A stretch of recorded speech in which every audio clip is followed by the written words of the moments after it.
The Uptown Charlotte skyline. Over the decades, it's seen plenty of change, from small southern city to thriving metropolis, with new buildings popping up seemingly all the time. But as days turn to night, the Queen City comes alive with light. And you walk outside and you look at the lights all lit in one color, and you say, oh, that's so cool. On many nights, the colors on Uptown's buildings are all the same. Green for St. Patrick's Day, red celebrating Red Cross Month, blue in support of autism, purple for melanoma, magenta and teal celebrating National Hispanic Heritage Month, Panthers blue for the Panthers, and red, white, and blue for the 4th of July and September 11th. And that's just the start of it. And if you look around and you say, gosh, why are those lights that color? There is a reason. If they aren't that color just randomly, there is always a reason. It's all about community spirit, creating a sense of pride. It's unity, done with the flick of a switch, or in this case, a computer program. It is really special when the whole city is lit up for the same event.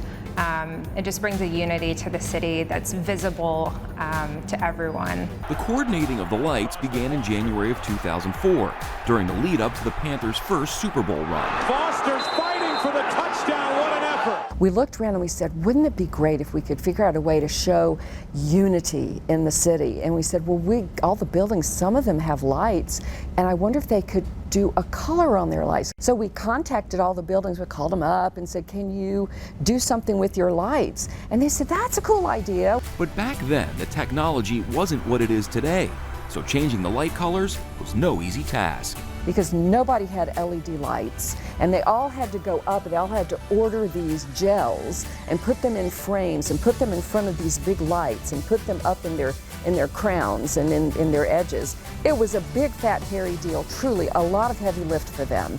But we all looked around and said, this is cool as can be.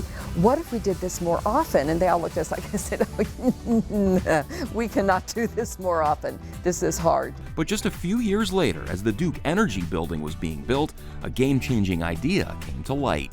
One meeting, I was sitting there with these architects who were fabulous and incredibly creative.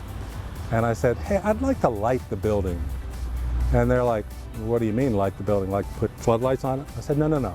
I want lights on the building that you can change the colors of and change the design and change the effects of it, like on an hourly basis, on a minute-by-minute basis.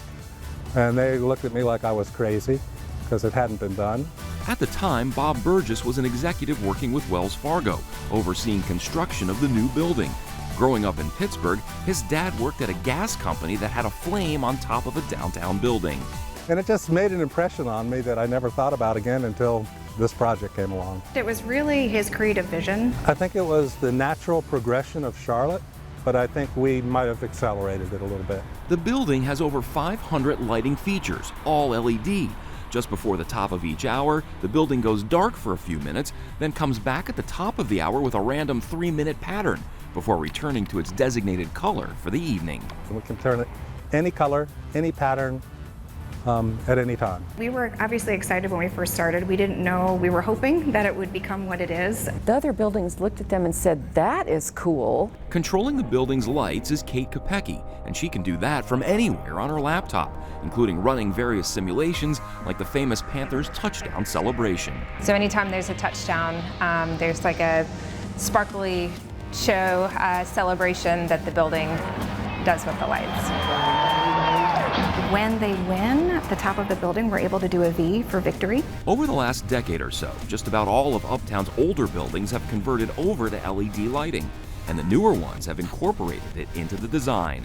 For us, it's really exciting to see more buildings do that. I put together a spreadsheet for each request that I receive. Doing all the coordinating is the lady who started it all, Moira Quinn with Charlotte Center City Partners. She takes color requests from the public, and if she thinks it's good and serves a community need, emails it out to all the building managers. I will not claim any credit for this. I completely credit the buildings for having the vision, for adding the LEDs, for saying yes when I send out the spreadsheet requests and the reasons that we're doing it. I kind of sell it a little bit. But whatever you request, just don't ask Moira for something that's just for one person. For example, we don't do birthdays. We don't do baby reveals.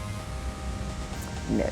I draw the line at things that are just personal for one person. I'm very sorry. We just don't do that. But if it's for a nonprofit, a good cause, or a community event, your request just might be approved.